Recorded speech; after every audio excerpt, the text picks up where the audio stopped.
माननीय मुख्यमंत्री यशस्वी श्रीयुक्त मोहन चरण माझी एवं माननीय मंत्री कृष्णचंद्र महापात्र नगर उन्नयन मंत्री एवं आम प्रिय सांसद श्रीमती अपराजिता षडंगी महोदय को कृतज्ञता जनाऊँ। एइथिपाई टांगीर बहु दिनर दाबी एवं अंचलवासी आशा जे टांगी ग्राम पंचायत को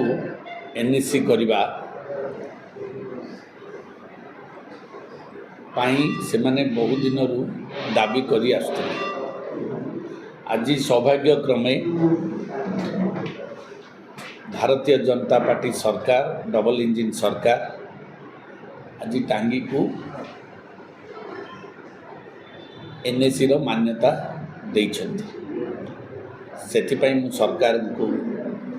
पुणी थरे कृतज्ञता जनाऊँ।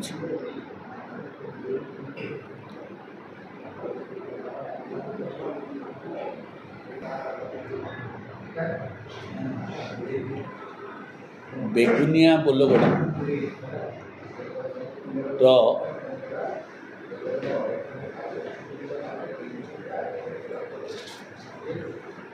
एनएसी करवा जो दाबी जनसाधारणकर रही सेथिपाई मध्य कार्यक्रम आरंभ होईछि एवं सरकारी स्तर रे समस्त प्रस्तुति चली। परवर्ती पर्याय रे बेगुनिया और बोलगड़ को मध्य एनएसी करिबारे सरकार पाखे प्रस्ताव रही।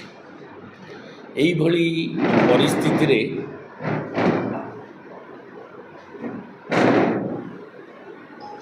आम गहन रे पूर्वतन विधायक महोदय जितेंद्रनाथ मित्र महोदय अछंती। से महाशयकर मध्य टांगी की एनएसी करिबा पाई सेतबेलर सरकार पाखे दाबी थिला जे टांगी को एनएसी करिबा पाई 2022 मसीह रे समस्त रेजुलेशन करी सरकार पाखे डॉक्यूमेंट प्रोड्यूस करा जायतिला। 2022 मसीह रे डॉक्यूमेंट प्रोड्यूस करा जायतिला एवं सेतबेले कौनसी कार्यक्रम हो पारला नहीं। मु आपण माने जानिथिबे गत किछि दिन तले पूर्वतन विधायक राजेंद्र कुमार साहू एवं वर्तमान विधायक बेगुनिया प्रदीप कुमार साहू महोदय एनएसी घोषणा बाबत किछि मतामत रखी। से मतामत उपरे मु आज आपण मानकु डाकी से किछि क्लारिफिकेशन दबा पाई जे वास्तव रे तांकर अनभिज्ञता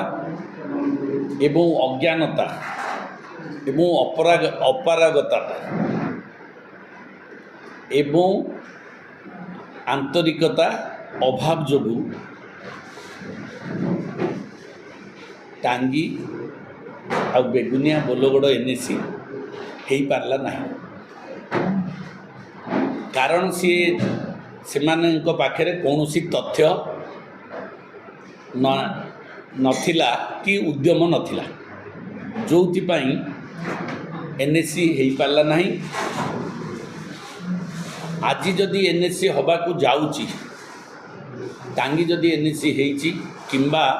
आगामी दिन में बेगुनिया बोलगड़ एनएसी हम से भारतीय जनता पार्टी सरकार मोहन माझी जी सरकार एवं मंत्रींकर उत्साह ता सहित सांसद महोदयाकर चेष्टा एवं आम मानकर उद्यम बल आज गोटे एनएसी आम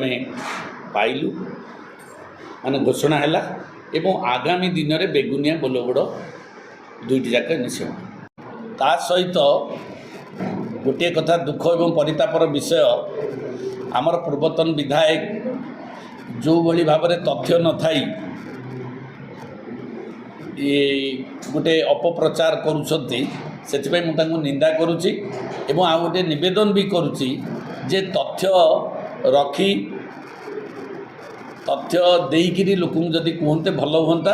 किंतु तांको पाखरे तथ्य नाही तांकर आग्रह नथिला एनएसी करिया पई ता सहित तांकर अज्ञानता ही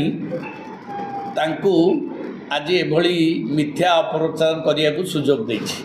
मु आशा करछि एथुरु से क्षांत रहंतु कारण मु आपण मानक जरिया रे देछि सब डॉक्यूमेंट केमती सरकार आसिला परे सरकार केमती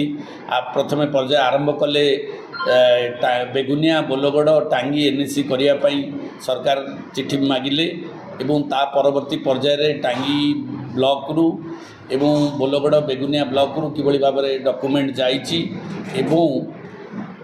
ताकू किभली भाव में सरकार कार्यकारी करछंती से विषय में समस्त तथ्य मु आपण मानकु देइछि आ सेथुरु आपण जानि परिबे जे को सरकार रे टांगी एनएसी है एवं ता सहित बेगुनिया बोलगड़ भी तथ्य देइछि आपण मानकु चली जो उद्यम बेगुनिया बोलगड़ पाई जो एनएसी पाई जो प्रोसेस चली तार भी तथ्य देइछि